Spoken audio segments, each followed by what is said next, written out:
सद्गुरुदेवनी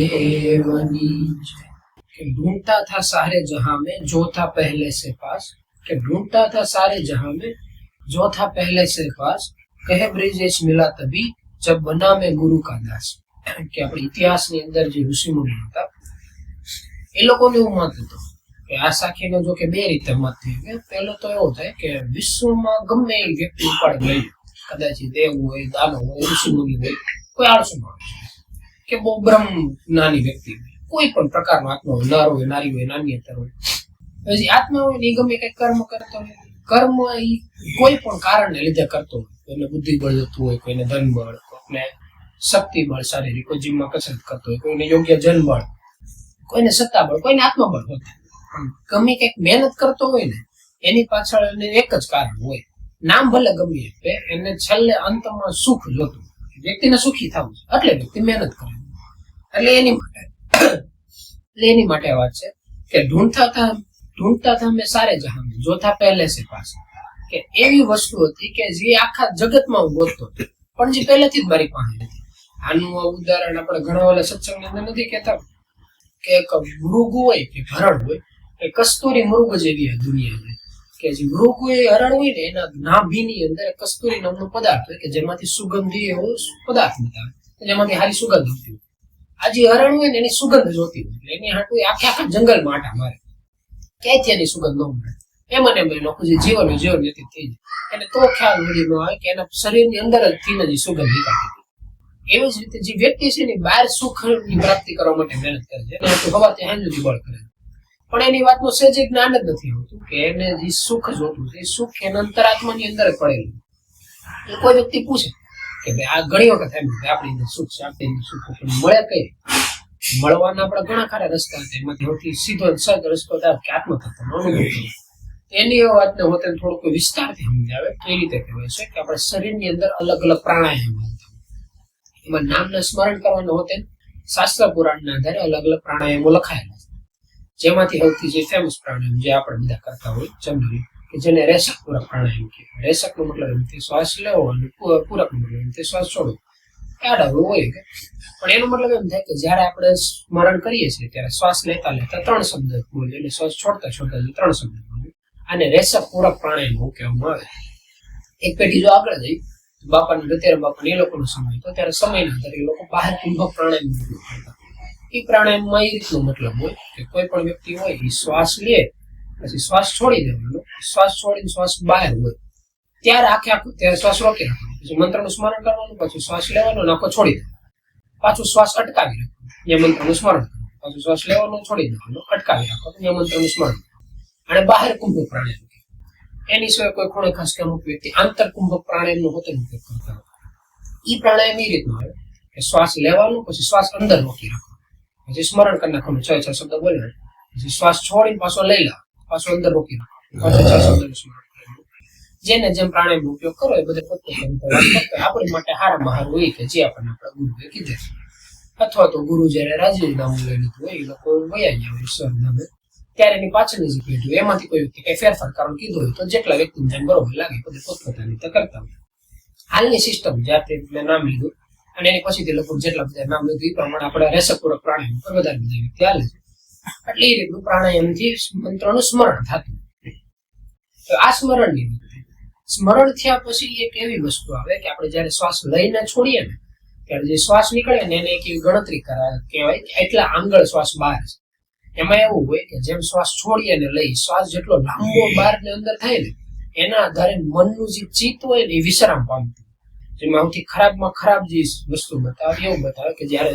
નર અને માદા જયારે શારીરિક સંબંધ બને ત્યારે એનો જે શ્વાસ હોય સૌથી લાંબો ત્યારે મન સૌથી વધારે ભ્રમિત બતાવે પછીનો જે સ્ટેપ હોય એ આપણે જે જીમ ને એવી વસ્તુ શરીરથી બળવાળું કામ કોઈ વસ્તુ ઉતારવી ચડાવી જયારે શરીરથી બળ થાય ત્યારે શ્વાસ જે હાફી હોય એનાથી ઓછો સ્ટેપ પછીથી આગળનો સ્ટેપ આવે એ ધીમે ધીમે એવા આવે કે રોજિંદા જીવનના કામ એક સ્ટેપ વચ્ચે એવું આવે કે જયારે વ્યક્તિને બીક લાગે કે જેમ કે ગાડી લઈને જતા અચાનક એક્સિડન્ટ થતા ત્યારે જે શ્વાસ જે ભ્રમિત થાય છે એ શ્વાસને લીધે જે ભ્રમિત બતાવે ને એ મન અને શ્વાસ વચ્ચેનું જે બિંદુ છે ને એ બે વચ્ચેનું જે અંતર છે એ બતાવે પછી વચ્ચે એક સ્ટેપ આવે કે જેમાં નોર્મલ શ્વાસ કે આપણે બધા હાલીએ આનથી ઉપરના સ્ટેપ છે જયારે વ્યક્તિ અંદર સ્થિર થાય અને એમાં મહેનત કરવાનું ચાલુ થાય. એટલે જે શ્વાસ હોય ધીમે ધીમે ટૂંકો થતો હોય.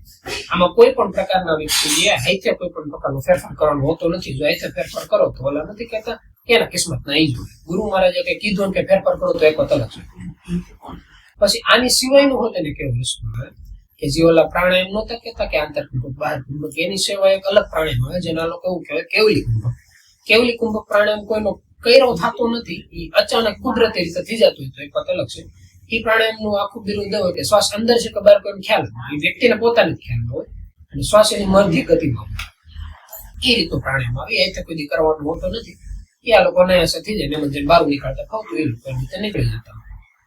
પછીની જે વાત કરતા જેમ એ શ્વાસ હોય ટૂંકો થતો ધ્યાન સ્થિર થતા નામમાં ઊંડા ઉતરતા જે પહેલી ભૂમિકા પાર કરે, બીજી ભૂમિકા પાર કરે, ત્રીજી ભૂમિકા પાર કરે, પછી નામની અંદર જો કોઈ વ્યક્તિ ઊંડા ઉતરતું કુદરતી રીતે ક્યારેક એને એવું થાય કે શ્વાસ હોય ને ટૂંકો થતા એટલે હદુથી ટૂંકો થઈ જાય કે વ્યક્તિ સ્મરણ કરતા હોય તો લીગલી તમને એમ સ્મરણ કરવાનું હોય કે શ્વાસ લઈ ત્યારે 3 શબ્દ, છોડીએ ત્યારે 3 શબ્દ. એ લેવાને છોડવા વચ્ચેનું જે અંતર હોય ને હાવ ઓછું થવાનું, ઓછું થતા એટલે હદુથી ઓછું થઈ જાય કે વ્યક્તિની વાતનો ખ્યાલ જ નથી કે હાલમાં શ્વાસ અંદર છે કે બહાર, તો હોતે એનું સ્મરણ હાલતું. એની રીતે એટલો ટૂંકો એવો અંતર બતાવે કે એને કેવો પ્રાણાયામ થઈ જાય કે ધીમે ધીમે પ્રાણાયામમાંથી અંદરથી આનંદની અનુભૂતિ થાય. મન જે હોય ને એટલું આનંદિત થઈ જાય કે એને બહારની કોઈ વસ્તુની જરૂર નહીં પડે. થોડાક દિવસો પહેલા વાત કરતા હતા ફ્રી હતા ત્યારે એ રીતનું જ કહેતા હતા કે બધા વ્યક્તિ કે આ લેવું ના લેવું સુખ ને સુવિધા જે હોય ઉપયોગ કરો એની ખ્યાલ જ નથી. કે જો કોઈ વ્યક્તિ નામની અંદર ઊંડો ઉતરતા અમુક એવા આગળ જતા પ્રાણાયામ, જો એ વ્યક્તિ પ્રાણાયામની કક્ષા બધી પૂરી એને કઈ કરવું જ ન પડે. જ્યાં બેઠો અંદરથી આનંદ નીકળે રાખે. એટલો આનંદ હોય કે એક બાજુ એક તલ ભરી અંદરનો આનંદ, એક બાજુ વિશ્વની બધી વસ્તુ ભેગી કરી લેવાની. પણ જ્યાં લગન વ્યક્તિ આનંદ સુધી પૂગતો નથી ત્યાં લગન એને સતત એની અંદર અભ્યાસ રહેવું પડે. એટલે હજી પહેલી વાત હતી કે જે વસ્તુ જે પદાર્થ તો એ બહાર ગોતવા જતી હતી તો તેને એની વસ્તુ મળતી નહોતી. કે ગુરુ મહારાજ મળ્યા ત્યારે અમને એવી અનુભૂતિ થઈ કે વસ્તુ આપણી અંદર જ હતી. કે જયારે અમે ગુરુના દાસ બન્યા ત્યારે અમને ખ્યાલ આવ્યો કે આપણે જે સુખ ને સુવિધા મેળવવા જતા હતા ને આપણી અંદર જ હતી, પણ બહાર આપણે ગોતીને ફેંકા. એટલા યુગો છે તો આપણને એક શરીરનો ખ્યાલ હોય, પણ એટલા યુગોથી આત્મા ભટકે છે, એમ જ ભટકે છે. એને એમ લાગે કે થોડી બુદ્ધિ ભેગી કરી લે, થોડું ધન ભેગું કરી લે, થોડું શરીર ભેગું કરી લે, થોડા ખારા દેખાય, 2-5 વ્યક્તિ આપણને પૂછે, થોડું જનબળ ભેગું કરી લે, થોડીક સત્તા આવી જાય, 2-5 વ્યક્તિ આપણને સલ્યુટ કરે. પણ આમાં વ્યક્તિ રેકડે રાખે છે. આમાંથી અત્યાર સુધી વ્યક્તિ તુપ્ત નથી થયો. જો આમાંથી કોઈ એક વ્યક્તિ તુપ્ત થયો હોય તો હાલમાં તુપ્ત હોવો જોઈએ ને. આપણે એમ કહી શકીએ કે આગળના શરીરનું આ શરીરમાં બીજું કઈ ભેગું થાય કે ન થાય, પણ જે સામથરી હજી એકત્રિત થાય છે એ તો ભેગું થવું જોઈએ ને.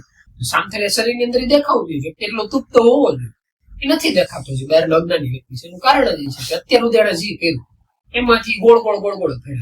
જેટલા વ્યક્તિ એવા છે કે જે હકીકત તુપ્ત, બધા વ્યક્તિ યાદ છે કે જેને એ કોઈ ના કોઈ જગ્યાએ નામ મંત્ર દીક્ષા લીધી હોય, એની અંદર મહેનત કરીને એટલા સ્થિર છે કે પોતાના આત્મતત્વનો અનુભવ થયો, એ શાંતિ કે આનંદ છે ને પોતે અનુભવ કરેલો. પછી બીજા વ્યક્તિને કીધેલું, બીજા હજારો વ્યક્તિ કે 100 વ્યક્તિ કે 10 વ્યક્તિ કે એક જ વ્યક્તિ, એમાંથી કોઈ એક એવો નીકળી જાય કે જે સેમ ટુ સેમ. આપણી ઘડી પહેલા તેનામાં વાત નહોતા કરતા કે ક્લાસરૂમની અંદર પેલો વિદ્યાર્થી હોય એ હોય કે શિક્ષક હોય અડધું સમજાવે તો બાકીનું અડધું સમજી જતો, એની ઉપર કુદરતી રીતે શિક્ષકને વધારે આજીજી હોય, એની ઉપર કુદરતી એની ઉપર વધારે પ્રેમ હોય. એવા સુપાત્ર સાધક નીકળે, એ એમાં મહેનત કરે, એ આગળ નીકળે, એ પાછળની પેઢીને શીખવાડે. એમ કરતા જે જ્ઞાનની ગંગા છે ને એટલે રાખતી નથી. એટલે આ પહેલી જે વર્ણન હતું આખી સાખીને આ પહેલું હતું કે વ્યક્તિ હતા એ બાર સુખની સુવિધા મેળવવા મહેનત કરતા હતા, પણ એ સુવિધા એના શરીરની અંદર હતી, એના આત્મતત્વની અંદર હતી. ખાલી એને ખ્યાલ નથી. જ્યાં લગન એને મળે ને ત્યાં લગન એની અંદર મહેનત કરી રાખવાની. એટલે કોઈ વ્યક્તિ પૂછે કેટલી મહેનત કરવાની, તો આપણે સત્સંગની અંદર ગણે ત્યાં આગળ દઈ છે 12,960. જયારે એમ થાય કે આપણે કેટલા થયા ત્યારે કાગળની અંદર લખતું જવાનું, ડાયરીની અંદર લખતું જવાનું, ખબર પડે કે આપણે કેટલી અંદર આગળ નીકળ્યા છે. જેમ નીકળ જાય એમ એને થોડી અનુભૂતિ તો થતી જ રહેતી હોય.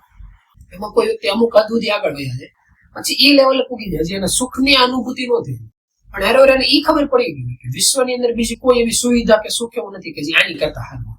એટલે કેવું થાય કે કોઈ મધ દરિયો હોય, એક કાંઠે ઉભો હોય અમે બીજા કાંઠે જવાનું છે, તો આ કાંઠેથી હાલવા નીકળી ને તરતા થોડાક આગળની વ્યક્તિ પાછો જાય, પણ જો કોઈ વ્યક્તિ 50% હોય પછી વ્યક્તિ નક્કી કરી નાખે કે હવે પાછળ જવા કરતા આગળ જવું એટલું હેલું છે. એ કક્ષા સુધી પૂગવાનું છે ને આપણું કામ પેલા આપણે સેફ કે પરલોક માંથી બહુ હારી દુનિયા કેમ જોડા તો આવ્યા મજા તો કરવા આવ્યો, પણ એની પછી યાદ રહેવું જોઈએ કે જયારે બોલાવો આવે, જયારે આપણે ઘણી વખત ગણવામાં ન કહેતા હોય કે ભાઈ અહીંથી દેહમાં જવું, બસ કંડક્ટર કે ડ્રાઈવર હોય બસ નો ડાયરી એમ કે ભાઈ બેસી જાય, પછી હોટલ ઉભા રેખાવ, ત્યારે છેલ્લે 2 થી 3 વખત બોલો ભાઈ હાલો બસ નીકળે છે, બાકી કોઈ ત્યારે જેટલા સડી ગયા આવી ગયા, પછી એની વાહ બીજી બસ આવતી હોય ગેરંટી ન હોય કે આપણે ધારો તેવો સોફો હોય ત્યાં બેહવાની હોવાની સુવિધા, એની પછી બહુ ગેરંટી આશા નહીં રાખવાની.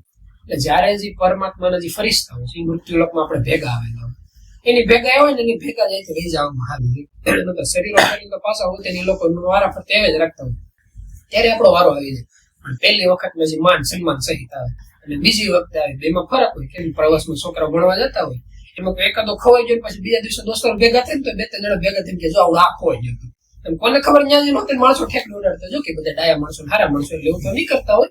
પણ આ તો વાત છે કે પહેલી વખતે આવ્યો એમાં શાંતિથી રાજી ખુશી જોઈને ત્યાં પૂરી જાય તો હોતે પરમાત્માને એવી બલિહારી કહેવાય કે યુગોના યુગો વયા ભટકીને જો કે એક વખત ત્યાં પૂગી ગયો, સમજેલા વ્યક્તિ તો લગભગ એવા જ છે કે ત્યાં પૂગ્યો એટલે એમ તો ગણે કે નહીં તારી જો કઈ માણસ નહીં. કારણ કે કેટલા એવા આત્માઓ છે મૃત્યુ લોકો લઈને કે એક વખત અહીંયા આવ્યા પછી કોઈ દેહથી બહાર નથી નીકળે, એમાંથી જો યુગો સુધી ભટકીનો તેને આપણો વારો આવી જતો તો એ હારામ હારી વસ્તુ છે. એટલે પેલું ધ્યાન એ રાખવાનું કે જે મધદરિયાની જે 50% રસ્તો છે ત્યાં સુધી પૂગવાનું, ત્યાં સુધી કઈ રીતે પૂગવાનું કઈ નહીં. અત્યારે શાંતિથી બેઠા સ્મરણ કરતું રહેવાનું, ત્યાં માં ઈચ્છા નજર આમ ગમે એટલો દરિયો હોય, પાવડો તો 101 જ મારવાનું છે કે જે આપણે હલેસો મારવાનું છે એ જ કરવાનું છે. આવતો શ્વાસ જે હાલે છે એને જ વધારવાનું, એની સિવાય બીજી એવી કોઈ વસ્તુ નથી કે અત્યારે ગમે એટલી ઉપાધિ કરી. કાલ આવવાના શ્વાસનું સ્મરણ આપણે અત્યારે નથી કરી કે ગઈકાલે જે શ્વાસ હોય એનું સ્મરણ આપણે નથી કરી. હાલનો જે શ્વાસ હોય જો આપણે એને વધારતા શીખી જાય તો એવું થાય કે ભવિષ્યમાં જયારે આપણે અત્યારે બેઠા બેઠા કઈક તો કર્મ કરતા હશું, એનું ફળ ભોગવશું ને ત્યારે હોતે મંત્ર યાદ આવશે.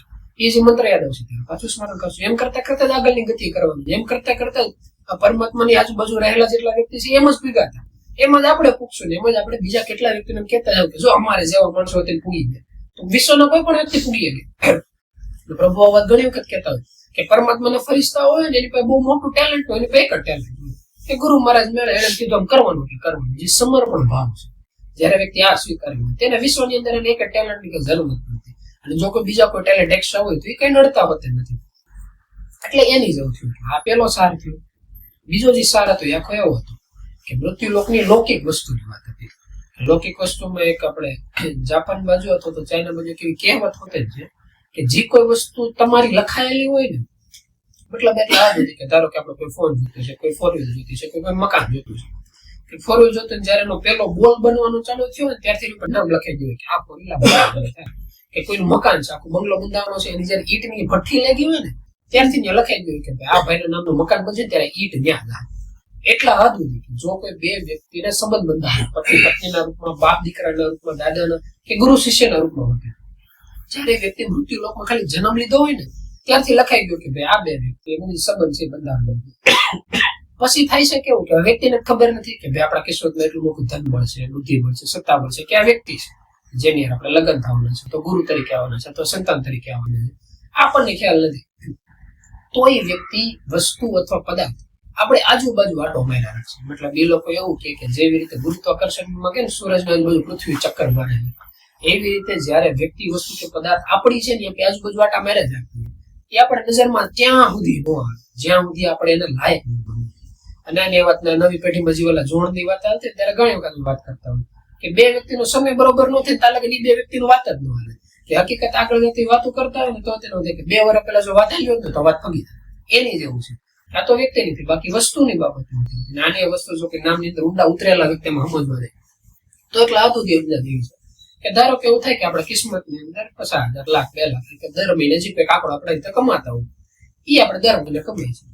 હવે કાલથી એવું થઈ ગયું કોઈ એકાદી કંપની આવી જેને આપણને નોકરીએ લાગ્યા કે ભાઈ કાલ સવારથી તમે નોકરી આવી જાઓ કે 5 થી 7 કલાકની જે બધા કે ને 9 to 5 એ રીતની કે સવારે 9 થી 5 વાગ્યા સુધીનું તમારું કામ, દર મહિને ₹1 કરોડ પહેલી તારીખે આવી જાય તમારા ખાતામાં. જો હકીકત એવું થાય તો 2 મિનિટ એવું હતું વિચારવું કે એટલું ધનબળ એવું ધનબળથી વ્યવસ્થિત આપણને ઉપયોગ કરતા ફાવે છે. કારણ કે છેલ્લો અંત શું છે? છેલ્લો અંત એ છે કે આપણે ધ્યાનસ્થાનની અંદર સ્થિર થઈએ. ધ્યાનસ્થાનની અંદર સ્થિર થવા માટે જે રવિવારનો સમય હોય, જે વેકેશનનો સમય હોય, એની માટે જે કઈ સુખ સુવિધા જોઈએ, ખાવાનું સારું પીવાનું કે જેનાથી શરીર સારું હોય, નીંદર સારી થાય, એની માટે ઘર વ્યવસ્થિત જોઈએ. કદાચ થોડી ઘણો ટેકનોલોજીનો સમય હોય, એસીની કેવી કરું છું, આવવા જવાની 2 વ્હીલ 4 વ્હીલ સાયકલ કે ચપ્પલ કે જે કઈ વસ્તુ થતી, આ સુખ સુવિધામાં ઘણી ખરી આપણી પાસે છે. તો હું આપણે ધ્યાનમાં બેસી ગઈએ છીએ જો નથી બેહી શકતા તો એ વિચારવાનું કે આમાં થોડું ઘણું વધવાથી હું બેહી શકશું. જો આ નથી થવાનું તો એવું થાય કે ઓલું જે ધન બળ એવું અથવા તો સત્તા બળ કે પોસ્ટ એવું કે બુદ્ધિ બળ એવું આમાં કોઈ પણ શક્તિ આપણી પાસે આવી ગઈ ને તો પેલો તો રસ્તો એવો થાય કે આપણો કેટલો પાટા ઉપર રહે એની ગાડી ગેરંટી નથી.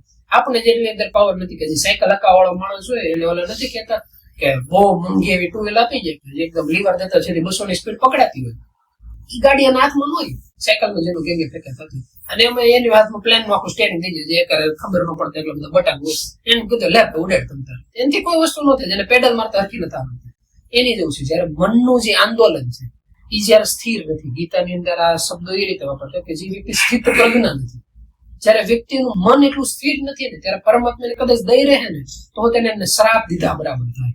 કદાચ એવું હોતે ને થાય કે વ્યક્તિનું મન થોડું ઘણું સ્થિર હોય તો પોતાની બુદ્ધિ ઠેકાણે લાગી ગઈ, પોતાના ઘરના જે આસપાસના વ્યક્તિઓ છે કે જેની પાસે બે પછી આવેલા હોય તો બહાર અજ્ઞાની કેટલા એવા વ્યક્તિઓ છે કે જેનું વૃદ્ધું હકીકત એને કઈ કરવું નથી પડે એ ધારે તો નામની અંદર મહેનત કરીને આગળ નીકળી ગઈ તો પોતાની કાંઈ ન કરે, એકની કરે જાય બીજાને કરે જાય, આનું આ જગ્યાએ નાનું આ જગ્યાએ પોતાની જે શાંતિ છે આણે છે બીજાની શાંતિ આણે છે.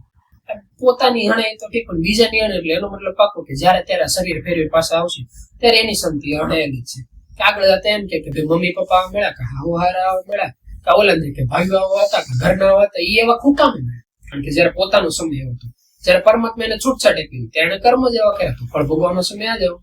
અને એની વાત આગળ એવું કહેવાય કે ઘણા ટાઈમ પહેલા જયારે સત્સંગની વાત હતી ત્યારે ઘણી વખત સમજેલા વ્યક્તિ વાત કહેતા કે વ્યક્તિના કિસ્મતમાં એવું હોય કે સુવિધા પણ સુખ લેવું કે નહીં એ વ્યક્તિના હાથમાં નથી.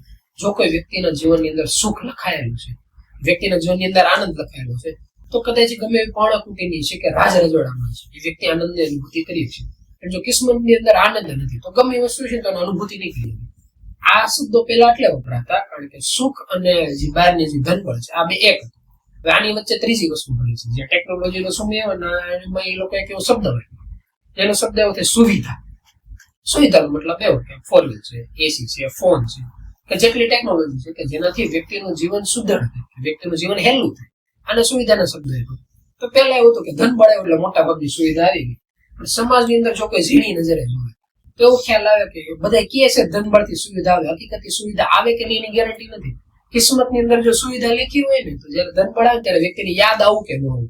એટલે નાનું ઉદાહરણ એવું હતું જોયું તો ગમે તે જગ્યાએ બેઠા હતા ને એમાં એક વ્યક્તિને કઈ કામ હતું, બીજો જે વ્યક્તિ હતો ને 2 શેરી આગળ હતો, એને પેલા રાઈડ નથી ઓલો ત્યારે ગયો ધોળી 2 શેરી સુધી આગળ ગયો ત્યાં જેમ કીધું ભાઈ ઓલા તમને બોલાવતો હતો ત્યાંથી પછી 2 પાસે મારે વ્યક્તિ બેઠા હતો ને કે યાદ હતું એના હાથમાં ફોન હતો ખાલી ફોન કર્યો તો ઓલો વ્યક્તિ એના 2 શેરી સુધી દોડી મેં નામ અંદાજ કર્યા મનમાં વિચાર આવ્યો કે આ જ નથી કરતું પોતાના જીવનની અંદર કેટલી બધી એવી ધનબળના આધારે એટલું તો અત્યારે નોર્મલ વ્યક્તિ છે ને એટલી સુખ સુવિધા છે કે 24 કલાકમાંથી વ્યક્તિ 10-15 મિનિટ તો બચાવી ધ્યાન સ્થળે નથી બચાવી શું કામ? કારણ કે એને કાંઈક ને કાંઈક એક જગ્યાએ બીજી જગ્યાએ ત્રીજી જગ્યાએ નોખી જગ્યાએ યાદ રાખવાનું છે.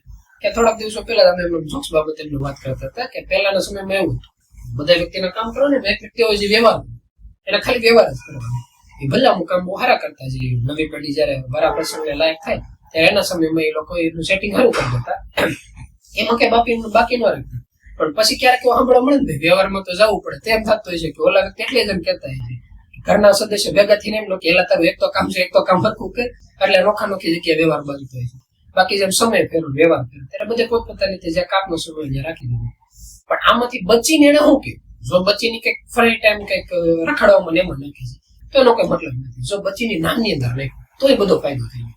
એમ એની જેવું છે સુવિધા વધવા હોવા છતાં જો નામની અંદર ઉપયોગ કરે તો ફાયદો છે. એટલે એની એ વસ્તુ આ એક કહેતા કે જો કોઈ વ્યક્તિ વસ્તુ કે પદાર્થ આપણા કિસ્મતમાં લખાયેલી છે કે પત્ની સ્વરૂપમાં પતિ સ્વરૂપમાં આવવાનું કે કોઈ સુવિધા લખેલી છે તો એ આવવાની જ છે તેમાં કોઈ ફરક નથી પડતો. તો અજ્ઞાની વ્યક્તિ અને જ્ઞાની વ્યક્તિનો ફરક ન્યા પડે છે કે જો કોઈ વ્યક્તિના કિસ્મતમાં સામે સુખ સુવિધા લખેલી છે ને જો આની પાસે નામ રહેશે મંત્ર છે એની અંદર મહેનત કરશે તો એ જે સુવિધા છે ને સમયની પહેલા આવશે એમાંથી જે સુખ છે ને મેળવતા એને આવે છે. અને સુખ જો મેળવતા હોય છે સુવિધાનો ઉપયોગ કરશે તો પરમાત્માની પર વિચાર કરશે કે વહેલા મોડો મૃત્યુ લોકમાં હાથમાં આવ્યું એને આપણે કર્મ વગર હોતે ફળ દેવાનો સમય પડ્યો તો સેટિંગ કરી સેટિંગ એ રીતે કરીએ કે જો એના કિસ્મતની અંદર એવું લખેલું છે એટલો ભાઈને દેવું ધારે ને તો સમય પહેલા વધારે દઈએ છે ધારે ને તો એ વસ્તુ અટકાવી દે. અજ્ઞાની વ્યક્તિમાં નથી થતું.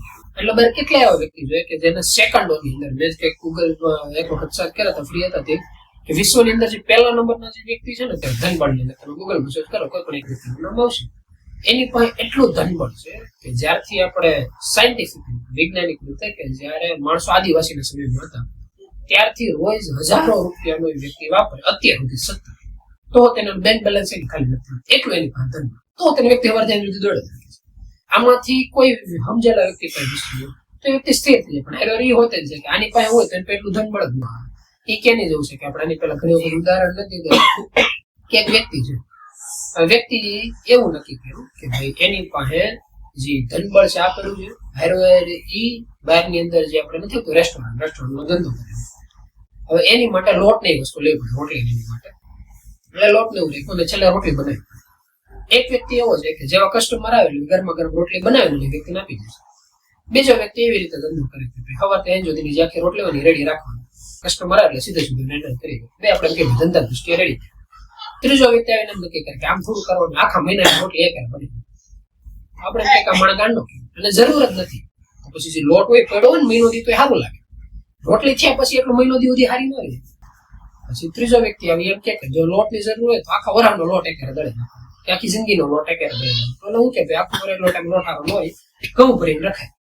ત્રીજો વ્યક્તિ એમ કે આખી જિંદગીના ઘઉં એક ભરીને રખાય, વસ્તુ ખરાબ થાય. આવું શીખવાડે છે. એ એક દળ બાય દળ માળ શીખવાડે છે, પરત શીખવાડે છે કે પેલા ધનબળ આવે, પછી ઘઉં બને, પછી લોટ બને, પછી રોટલી બને. જે કોઈ વસ્તુ વ્યક્તિ કે પદાર્થ છે ને એની જે સમય મર્યાદા છે એ લિમિટેડ છે. એ લિમિટમાં જેટલો તમે ભોગવી ગમશો એટલી જ વસ્તુ રાખો. એનાથી વધારે જો તમને વસ્તુઓ લેવા ગયા, પ્રાપ્ત કરવા ગયા અથવા પરમાત્મા આપી દીધું તો ઉપયોગ તો નથી કરી શકવાના, તો કિસ્મત માંથી ખાતામાંથી વહી ગઈ. આપણે પાસે ધન બળો તો આપણે લોટ લઈ લીધો એટલે ધનનો ઉપયોગ આપણે બાજુ લેવા ન કરી. સાચી વાત છે કે એમાંથી લોટ બને ને રોટલી બને નહીં, એમાંથી આપણે બ્રેડ બનાવે તો બની આપીએ. એ વસ્તુ ઊંધી નહોતી. એ તેથી સામથરી છે, સામથરી દ્વારા બુદ્ધિ બળ આવી ગઈ, હવે આત્મબળ જોતું છે તો ધનબળ જોતું છે એનું આવે. એની માટે કેવું રાખવાનું હોય કે જયારે છેલ્લો શ્વાસ આવતો હોય ત્યારે એક જ વિચાર રાખવાનો કે સદગુરુ મહારાજને જે બરોબર લાગી દીધું. એટલે બીજું શરીર આવે ને ત્યારે ટેકનોલોજીનો સમય, બુદ્ધિબળની જરૂર એટલી બુદ્ધિબળ આપે, સમયના આધારે ધનબળની જરૂર એટલું ધનબળ આપે, વ્યવસ્થિત એક શરીર આપે, થોડું ઘણું રૂપ જે કહે સમય પ્રમાણે જોઈએ. એની સિવાય જે આત્મબળ હોય ને એની અંદર આખું બેલેન્સ રહેવું. કારણ કે આત્મબળ સિવાયના જે બાકીના 5 બળ છે, બુદ્ધિબળ, ધનબળ, શારીરિક બળ, સત્તાબળ અને યોગ્ય જન્મ. સત્તાબળનો મતલબ આપણે કેમ વડાપ્રધાન હોય કે કોઈ રાજ્યના સરપંચ હોય એ રીતનું. યોગ્ય જનબળનો મતલબ એવા વ્યક્તિઓ કે જે વ્યક્તિ વાત કરે ને કે હજારો વ્યક્તિના હાથ પાછળ હાલવા તૈયાર થઈ જાય, એને યોગ્ય જનબળ કહેવાય. કે આ 5 બળ એવા છે કે શરીર લીધું ને એટલે શરીર હારે બળ મળે, શરીર પૂરું થઈ ગયું એટલે બળ પૂરા. એમાંથી એક બળ બીજા શરીરની અંદર નથી. એક આત્મબળ જ એવું છે કે શરીરમાં અહીંયા જ કામ લાગે. પછી અમુક વસ્તુ કેવી હોય કે જે રીતે સ્કૂલે જતો હોય ત્યારે બુદ્ધિબળની જરૂર હોય, સ્કૂલ પૂરી થઈ પછી એટલા બધા બુદ્ધિબળની જરૂર ન હોય.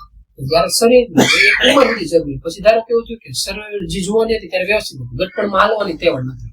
અને બદલે જે બેલેન્સ છે ને આ પરમાત્માને કરતા હોય, ગુરુ મહારાજ એ વસ્તુ કરતા હોય.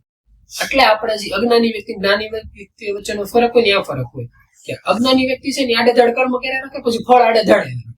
જયારે જરૂર હોય ને ત્યારે ફળ ન આવે. એટલે વ્યક્તિ મોટા ભાગે દુઃખી રહેશે ને એટલે જ, જે અસંતોષી છે ને એટલે જ રહે.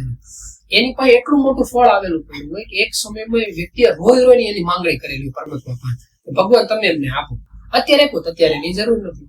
અને જે સદગુરુના બાળક છે એને કયા લેવાનું, એને કોઈ માંગણી નહીં કરે. એને એક જ વસ્તુ કરી કે તમને જે બરોબર લાગે ત્યારે બરોબર લાગે એટલું દેજો. એ હોતે તમારી કૃપાથી.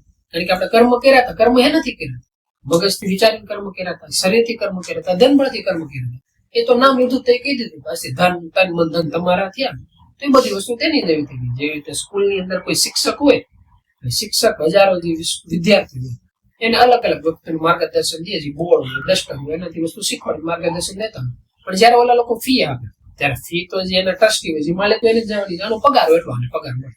એને જેવું થઈ ગયું. જે આપણે જે શરીર છે એ તો બધું ગુરુ મહારાજને અર્પણ કરી દીધું કે જે સારા કે ખરાબ જે કર્મ થતા હોય એમાં જયારે એવું થયું કે આપણે નક્કી કર્યું કે ભાઈ આ બધું તો કરતા ધરતા આપણે જ છે, આપણે જ કરવું છે, એમ કરીને ઊંધા કર્મ કરે ફળ તો આપણે જ ભોગવવા પડશે. સારા કર્મ કરવાની હોતી ઈચ્છા થઈ, જયારે અમે કર્મ કર્યું ત્યારે એ સારા કર્મનો ફળ હોતે ભોગવવા તો આપણે જ પડશે. પણ થાય કેવું કે જયારે એ ફળ ભોગવવાનો સમય આવશે ત્યારે રહે ઓલા જેવું કે જે ચાંદીની જે હાથની અંદર હથકડી પહેરાવે, સુવર્ણની પહેરાવે કે કોપરની પહેરાવે, એ હથકડી સારા કર્મ, રજોગુણી, તમોગુણી, સત્કર્મ, એ ઝેલી કર્મનું ફળ ભોગવવા માટે મૃત્યુ લોકમાં તો આવું જ પડે. એમાં કે મુક્તિ નો આવે, મુક્તિ મેળવવા માટે આ સમર્પણ ભાવ. અમારે કોઈ વસ્તુ જોતી નથી, તમને બરોબર લાગી ત્યારે આદેશ દેજો એ કર્મ કરશું. કે થોડાક ટાઈમ પહેલા જયારે પ્રભુની વાત કરતા હોય તેની વખતે કહેતા હતા એ કે તને હેરાન કરો તો કઈ રીતે કરવું, વાતચીત થતી હતી ત્યારે કે ધારો કે નક્કી કરું હેરાન કરો ઉપર ગયા પરલોકમાં આપણે તો બધી પાવર હોય ને આપણે નક્કી કરીએ કે એક આત્મા છે, કોઈ પણ એક આત્મા આપણે મને હેરાન કરવું છે, આપણે બધી પાવર હેરાન કરવાનું, તે આત્માને કઈ રીતે હેરાન કરવું?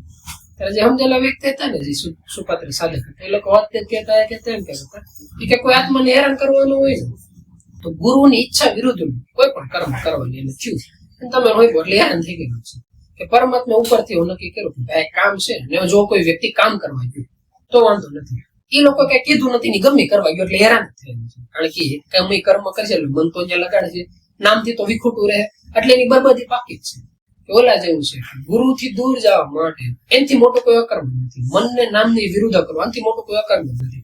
સત્કર્મ એને એટલે કહી છે કે આપણે જે બુદ્ધિ છે સ્થિરતા આપણે આગળના શરીરની અંદર જે સમજણ હતી એટલી ને એટલી એટલે નામના એટલે નામથી વિકૃત થવાનું, એટલે આ લોકો જે વાત કરતી એ રીતનું જ કહેતું કે જયારે આપણને એમ થતું કે ભાઈ આ બધી વસ્તુ આપણે ત્યાં મેળવવી છે પ્રાપ્ત કરવી છે, મેળવીને શું કરી લેવાનું, ધનબળ આવશે તો તેનો ઉપયોગ કરતા ન હોય, ગુરુની જો ઈચ્છાથી જે સમજણ છે આ ન હોય તો ધનબળનો કોઈ મતલબ નથી, બુદ્ધિનો મતલબ નથી ને સત્તાબળનો મતલબ નથી।